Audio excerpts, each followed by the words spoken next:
the oceans rise and thunders roll, I will soar with you above the storm.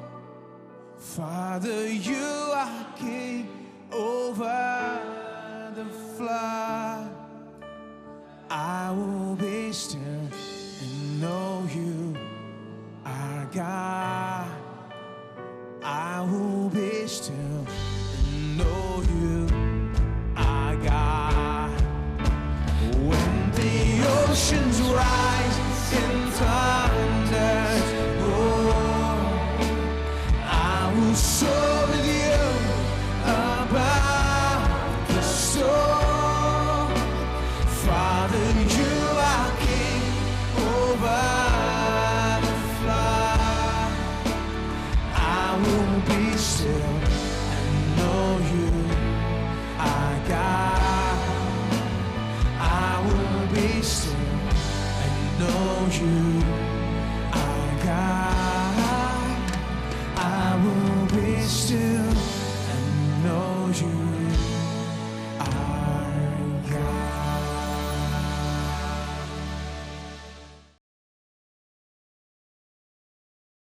आप उसके हैं, और फिर जब आप चेक लिखते हैं तो याद रखते हैं कि वो आपका मालिक है। आप उसके हैं तो आप इसे इस तरह से लिखते हैं जैसे वो चाहता है कि लिखे। ठीक है, आप बिल्कुल सब कुछ वैसे ही करते हैं जैसे स्वयं प्रभु करना चाहता है, क्योंकि आपका पूरा व्यक्तित्व उसका है। देखिए, यानी हम बहुत से तरीकों से प्रभु पर नियंत्रण करते हैं, तो उस बहस को न सुने कि वो ये सिखा रहे हैं कि हम कैसे प्रभु पर नियंत्रण कर सकते हैं, प्रभु बहुत बड़ा है। जी हाँ हाँ हाँ, प्रभु हमसे बड़ा है। और प्रेम कहता है तू मुझे आज्ञा दे, तुम मुझे आज्ञा दो और मैं इसे करूंगा। तुम मांगो, तुम आज्ञा दो, मैं इसे करूंगा। हाँ? क्या आपके बच्चे ने कभी आकर ये कहा, सुनिए पापा, कार निकालिए, हम अभी जाएंगे? वो छोटा बच्चा है, कैसे कह सकता है कि कार निकालो हम जाएंगे? वो निर्णय लेता है। डोर खोलना नहीं आता, ड्राइविंग भी नहीं आती है, लेकिन वो कहता है कार निकालो, हम अभी जाएंगे। हम किस दुकान में जाएंगे वो निर्णय लेता।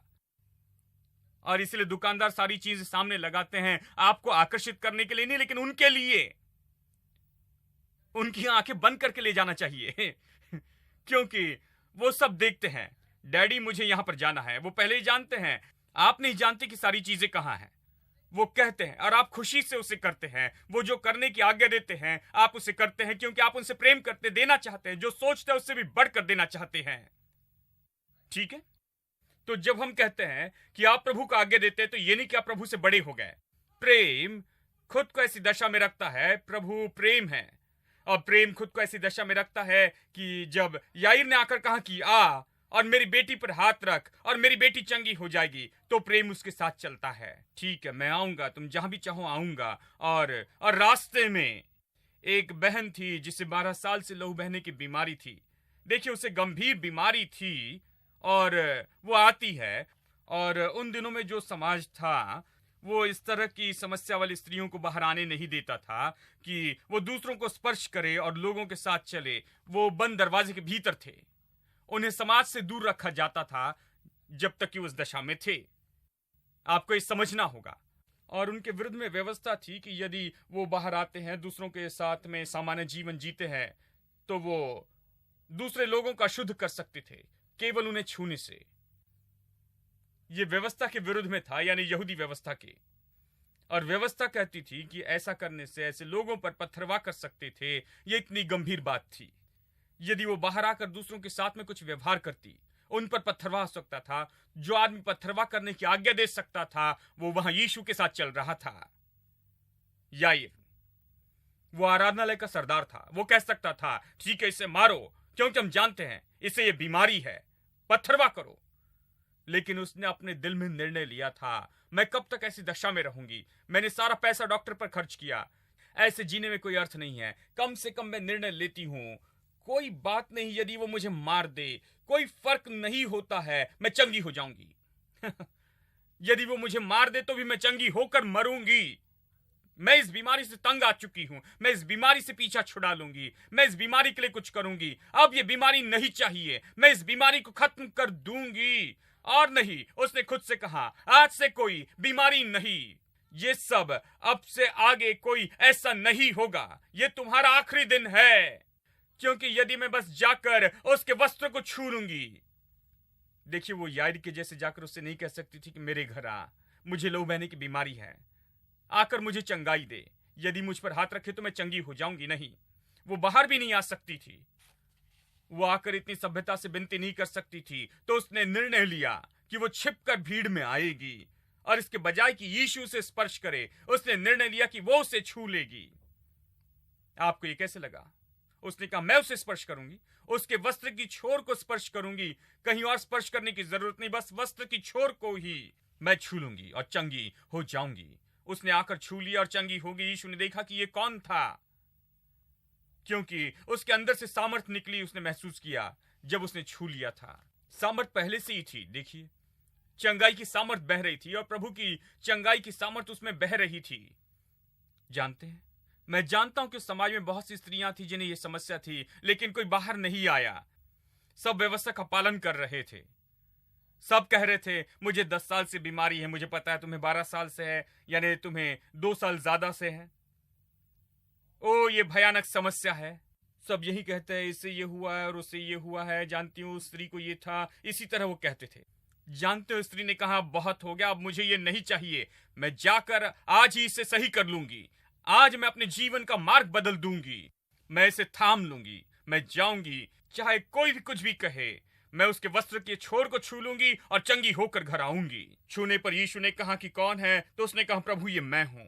और यीशु ने कहा, कोई बात नहीं, ये प्रेम है। देखिए, प्रेम नहीं कहता, वो तूने मुझे स्पर्श किया,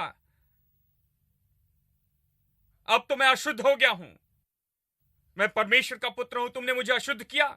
लेकिन नहीं, यीशु ने कहा, तुमने स्पर्श किया, मैं खुश हूं कि तुम चंगी हो गई हो। बेटी, तेरे विश्वास ने तुझे चंगा किया,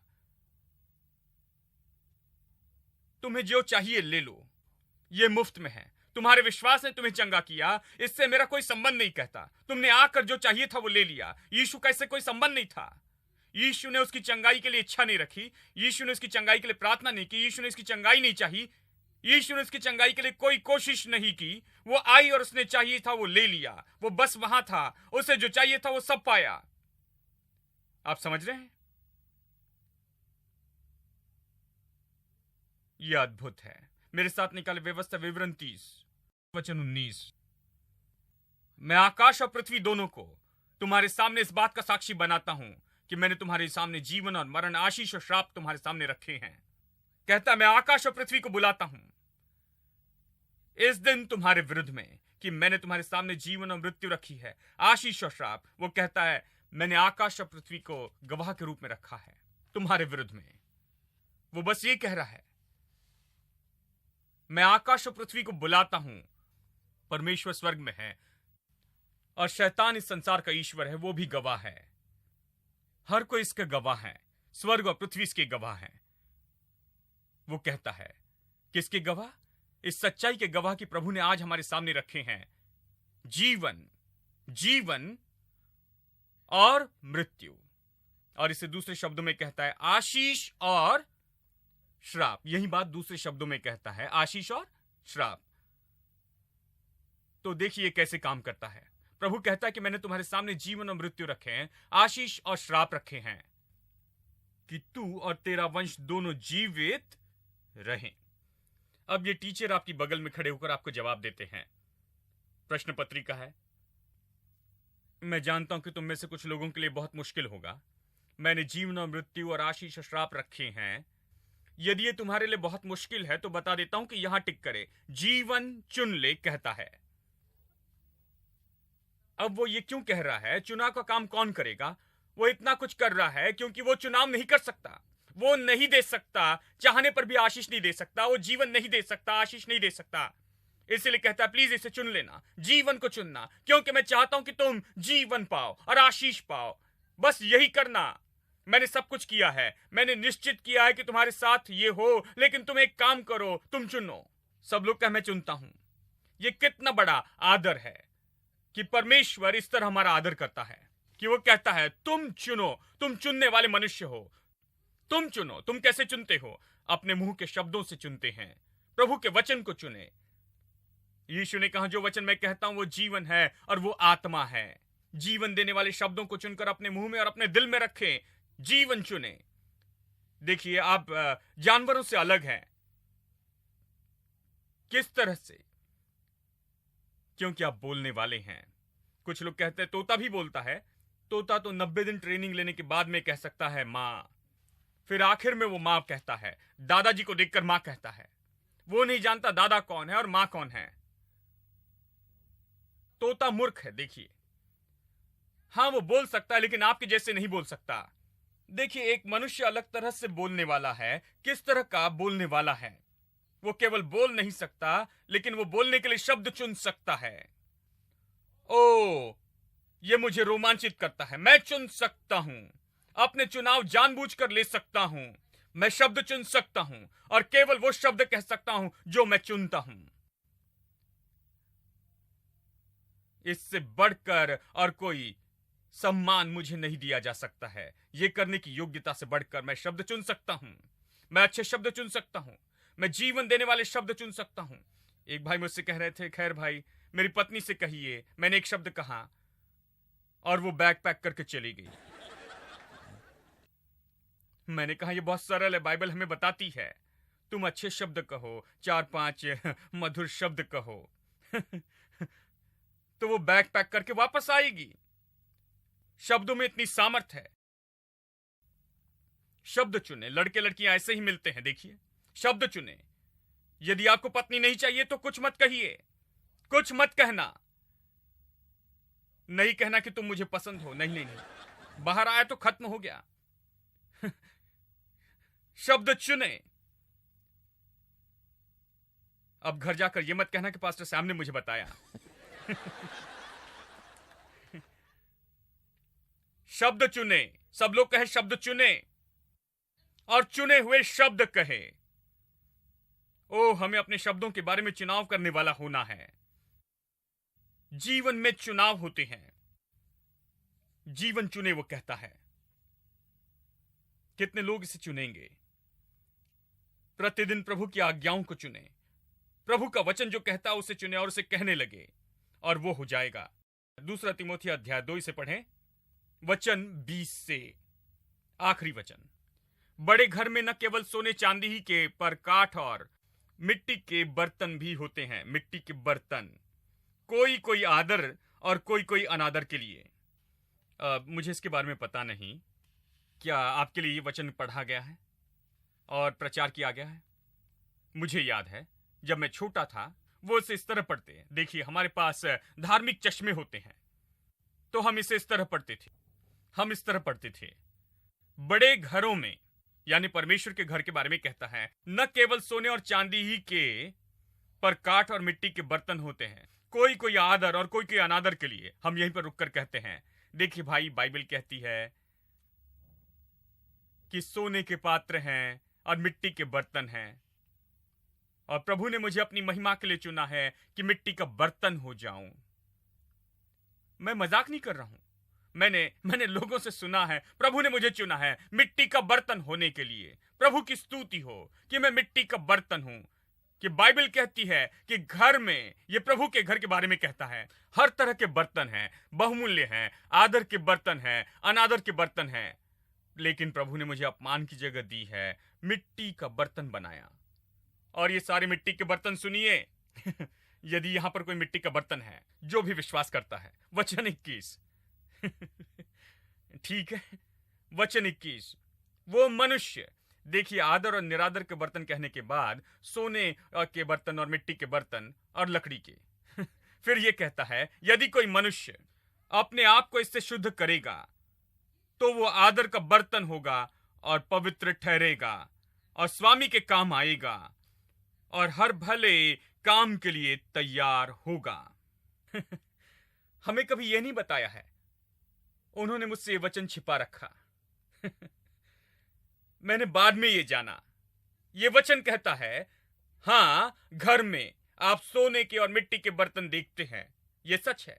लेकिन यदि मिट्टी का बर्तन आदर का बर्तन होना चाहे, यदि मिट्टी का बर्तन सोने का बर्तन होना चाहे, फिर परमेश्वर के घर में इस मिट्टी के बर्तन को एक निर्णय लेना होगा। चाहे जो भी हो, कुछ भी हो, जो इस बर्तन को अनादर का बर्तन रखता है, अनादर का बर्तन बनाकर रखता, वो जो भी बात हो जिसके कारण इस बर्तन का उपयोग प्रभु नहीं कर सकता है, तो आदर का बर्तन नहीं हो सकता।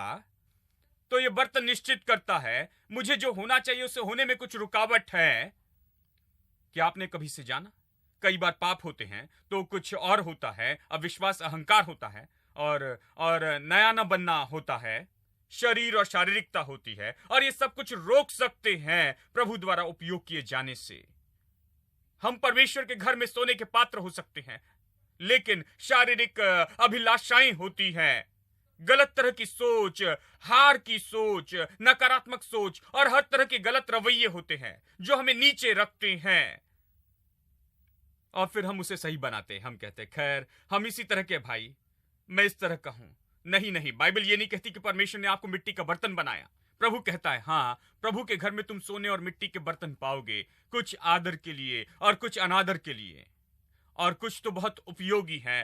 प्रभु कुछ लोगों का उपयोग पात्र के रूप में कर सकता है, और कुछ लोग उपयोग किए जाने के लिए तैयार नहीं हैं, स्वामी के उपयोग के लिए तैयार नहीं हैं, क्योंकि बहुत कुछ बीच में आता है। तो ऐसे व्यक्ति को क्या करना चाहिए? फिर एक बार निर्णय, जैसे आपने उद्धार पाने के लिए निर्णय लिया, चंगाई पाने के लिए निर्णय लिया, जैसे आपने नौकरी पाने के लिए निर्णय लिया, जैसे आपने निर्णय लिया कि आप कभी गरीब नहीं रहेंगे, जैसे आपने निर्णय लिया कि आप सफलता में जिएंगे, और ये सब कुछ, अब आपको निर्णय लेना होगा कि आप पवित्रता में जिएंगे, और आपको कहना होगा कि मैं शुद्ध हो जाऊंगा। प्रभु कहता है कि यदि मनुष्य खुद को शुद्ध करे इन चीजों से, तो वह आदर का पात्र होगा। तो मैं आदर का पात्र बन सकता हूं। आप चाहे जो भी हो, आप आदर के पात्र हो सकते हैं। कुछ चीजें हैं जो शुद्ध करती है, कुछ चीजें हैं जो सब कुछ इस तरह करती है कि प्रभु आपका उपयोग नहीं कर सकता है आदर के पात्र के रूप में, आदर के बर्तन के जैसे। लेकिन फिर आप प्रभु के वचन को पकड़ सकते हैं। खुद को इन चीजों से दूर रखें, इन चीजों से दूर रखे। वचन कहता है इनसे दूर रहे। दूर रहे, किससे दूर रहे? वचन 22 कहता है जवानी की अभिलाषा से दूर रहे। देखिए, इससे दूर रहना है, जवानी की अभिलाषाओं से भाग, और जो शुद्ध मन से प्रभु का नाम लेते हैं उनके साथ मेल मिलाप कर और पीछा कर, पर मूर्खता और अविद्या के विवादों से अलग रहना। देखिए, इसमें बहुत सी चीजों की सूची है जिससे दूर रहना, टालना है, भागना है। वचन 19 कहता है अधर्म से बचे रहो। यदि मनुष्य अधर्म से दूर रहना चाहता है, यदि मनुष्य जवानी की अभिलाषा से दूर भागने का निर्णय लेता है, यदि मनुष्य मूर्खता के और बेकार के सवालों से दूर हो जाना चाहता है और अपना समय इन चीजों में व्यय नहीं करता, यदि मनुष्य इन चीजों से दूर होकर भाग जाए और निर्णय ले, तो वो ऐसा व्यक्ति हो जाएगा जिसे प्रभु पाएगा कि उपयोग कर सकता है। तो वो ऐसा व्यक्ति होगा जो स्वामी के उपयोग के लिए तैयार होगा। वो कर सकता है। अपनी असफलता के लिए बहाने बनाते न फिरे। ये न कहते फिरे कि प्रभु के घर में मैं मिट्टी का बर्तन हूं। स्वर्ग के प्रभु ने कहा कि यदि मनुष्य खुद को शुद्ध करे तो वो योग्य पात्र होगा, वो आदर का पात्र हो सकता है। हाँ, कहिए कि कोई मेरे घर में आता है और मैं उन्हें योग्य जानता हूं और घर में आने देता हूं और बैठकर उनसे बातें करता हूं, और पड़ोसी झांक कर देखकर कहता है देखो इनकी पैंट ये गंदी है, इन्हें आने मत देना। तो मैं कहूंगा जाकर अपना काम करो, ये मेरा घर है, मेरे अपने नियम हैं, मैं जिन्हें चाहूं उन्हें आने दे सकता हूं। मेरे अपने नियम हैं, मैं जब तक वो मेरे घर के नियम मानते हैं मैं उन्हें आने दूंगा। मुझे बताने वाले तुम कौन होते हो? ये प्रभु के घर के बारे में कहता है। सब लोग कहे प्रभु का घर। हम और किसी घर के बारे में नहीं कह रहे। हम पेंटिकॉस्टल घर के बारे में नहीं कहते हैं, हम बैप्टिस्ट घर के बारे में नहीं कह रहे हैं, हम मेथोडिस्ट घर के बारे में नहीं कह रहे हैं, प्रेस्बिटेरियन घर के बारे में नहीं कह रहे हैं। हम प्रभु के घर के बारे में कह रहे हैं मेरे दोस्तों। बाकी ये सब आपको न बताएं, ओ ये ऐसा है, नहीं। स्वर्ग का परमेश्वर कहता है यदि कोई मनुष्य वो मिट्टी के बर्तन के जैसे आदर की जगह पर नहीं है, वो प्रभु के द्वारा उपयोग किए जाने के लिए तैयार नहीं है, वो खुद को इस परिस्थिति में देखता है, अपने जीवन की इन सारी रुकावटों को वो देखता है, पाप के कारण या जो भी हो, जो उसे थामे है, विश्वासियों के लिए कह रहा हूं, यदि वो मनुष्य खुद को शुद्ध करे तो वो सोने का पात्र बन सकता है, आदर का पात्र प्रभु के भवन में। आज मैं आपको चुनौती देता हूं, आज चुनौती देता हूं कि आप और प्रभु के बीच में जो भी आता है आप उसे दूर कर सकते हैं। आप और उन्नति और सफलता के बीच में जो आता है या विजय लेने में आप दूर कर सकते और खुद को शुद्ध करके कहते, पवित्र आत्मा मुझको थाम ले, मेरे साथ खड़े रहे यीशु के नाम में। मेरे आत्मिक जीवन के मार्ग में जो भी रुकावटें आती हैं, मैं उनके विरुद्ध में खड़े रहता हूं। प्रभु मेरा उपयोग करने के मार्ग में आती है, बीच में आती है, मेरे योग्य और आदर के पात्र होने के बीच मैं उसके विरुद्ध आता हूं, उसके विरुद्ध खड़े रहता हूं, उस पर विजय लेता हूं। और फिर प्रभु कहता है, मुझे खुशी है कि तुम्हारे साथ में मैं खड़ा रहता हूं। वो आपके साथ तब खड़ा नहीं रहेगा जब आप कहते हैं मैं मिट्टी का बर्तन हूं। हेलो, जब प्रभु आपको सोने का पात्र बनाने के लिए बुलाता है तो खुद को मिट्टी का बर्तन न कहें, क्योंकि परमेश्वर ने आपको इसके लिए नहीं बुलाया। जब तक आप कहेंगे मैं मिट्टी का बर्तन हूं, प्रभु के घर में पवित्र आत्मा वहां है, प्रभु के स्वर्गदूत वहां है, परमेश्वर वहां, यीशु भी है। कोई आपकी मदद नहीं करेगा, क्योंकि मिट्टी के बर्तन मदद के योग्य नहीं हैं। हेलो समझ रहे हैं? इसलिए खुद को मिट्टी का बर्तन कहना बंद करें और खुद को सोने के बर्तन के रूप में कहने लगे प्रभु के घर में, क्योंकि आपने निर्णय लिया है कि प्रभु के लिए आप जिएंगे। इन चीजों से खुद को शुद्ध करें और आप उत्तम निर्णय लेते चले जाएं, जो आपको उठाएगा और सारी रुकावटों पर जयवंत बनाएगा और आपके जीवन के लिए प्रभु की इच्छा पूरी करेगा, क्योंकि सब कुछ आपके निर्णय पर आधारित होता है। आपको जो भी चाहिए वो पहले ही कर दिया है कलवरी के क्रूस पर यीशु के द्वारा, और अब आप वो सब हो सकते हैं जिसके लिए प्रभु ने आपको बुलाया है, यदि आप निर्णय लेते हैं तो, और खुद को शुद्ध करते हैं और ठान लेते हैं कि उन वास्तविकता में चलेंगे जो परमेश्वर ने आपको दी है। आइए हम सब खड़े हो जाएं। आइए अपने हाथ उठाकर प्रभु को धन्यवाद दे। यीशु तेरी स्तुति, धन्यवाद पिता, हालेलुया, धन्यवाद यीशु। पिता परमेश्वर, हम यीशु के नाम में आते हैं। तेरे वचन के लिए धन्यवाद। तू जो हमारे मध्य में कर रहा है उसके लिए धन्यवाद। तू अपने वचन का उपयोग कर रहा है, तेरा वचन आगे जा रहा है। इस जगह की हर लोगों को आकार और स्वरूप दे कि ये ऐसे पात्र हो जाए जैसे तू चाहता है। तू यहां उपस्थित हर एक व्यक्ति के लिए निश्चित करता है कि ये प्रभु के घर में आदर के पात्र होकर भर जाएं, सोने के पात्र के रूप में भर जाएं, ऐसे पात्र जो कीमती हो, क्योंकि तू इन्हें कीमती देखता है। मैं प्रार्थना करता हूं कि लोग आज इसे थाम ले कि ये असफलता के लिए बहाने न बनाए, ये जो है उसको सही न बनाए, ये कहते हुए कि प्रभु की इच्छा है, लेकिन ये वही होगी जो होना चाहिए, क्योंकि ये प्रभु के वचन में देखते हैं कि इन्हें क्या होना चाहिए। ये निश्चित कर ले और ठान ले कि इन्हें क्या होना चाहिए। यीशु मसीह में प्रार्थना करता हूं कि इन लोगों को इन निर्णय में से जाने में मदद कर। ऐसे निर्णय ले जो जीवन में फर्क लेकर आए, ऐसे निर्णय ले जो इनके जीवन के प्रतिदिन के जीवन में तरीके को ही बदल दे, इनके परिवार में, इनके व्यापार में, हाथों के कामों में, आत्मिक जीवन में, दिमागी जीवन में, हर तरह से प्रार्थना करता हूं कि प्रभु का आत्मा निर्णय लेने में मदद करे और मदद कर कि इन सारी चीजों से ये जाएं जो इन्हें आगे बढ़ाए और तेरे लिए महान सफलता बनाए हैं। पिता, हम हर एक को आशीष देते हैं, हम इनके साथ अधिकार लेते हैं, हर बीमारी पर, हर समस्या और मुश्किलों पर और डर और चिंता पर और हर गलत बात पर जो इनके विरुद्ध में आती है। यीशु के नाम में हम अधिकार लेते हैं। यीशु के नाम में सामर्थ है, जो हम में रहता है वो उससे महान है जिसका हम संसार में सामना करते हैं। यीशु के नाम में हम विजय लेते हैं। चंगाई हमारी है, विजय हमारी है, आनंद और शांति हमारी है। यीशु के नाम में हम इसे लेते हैं। तुझे सारी महिमा देते हैं, यीशु के नाम में प्रार्थना करते। अब हमारे प्रभु यीशु मसीह का अनुग्रह और पिता का प्रेम और पवित्र आत्मा की संगति हम में से हर एक के साथ अब और सदा के लिए होती रहे। आमीन। Love is surprising, I can feel it rising. Oh, the joy that's growing deep inside of me. Every time I see you, well, your goodness shines through. I can feel this God song rising up in me. Hallelujah, hallelujah, hallelujah. Your love makes me sing. Hallelujah. Hallelujah, hallelujah.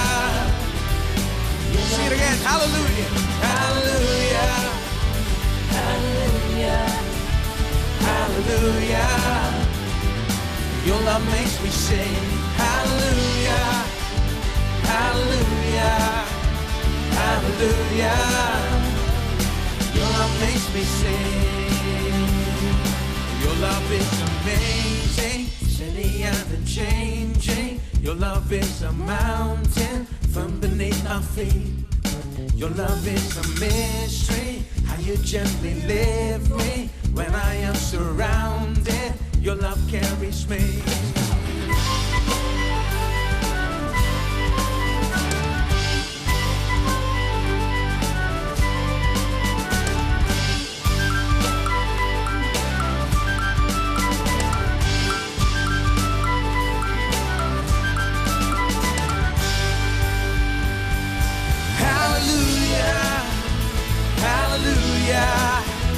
Hallelujah, your love makes me sing, hallelujah, hallelujah, hallelujah. Your love makes me sing, hallelujah, hallelujah, hallelujah. Everybody, your love makes me sing, hallelujah, hallelujah, hallelujah. Your love makes me sing, hallelujah, hallelujah, hallelujah. Your love makes me sing, hallelujah, hallelujah, hallelujah. Your love makes me sing.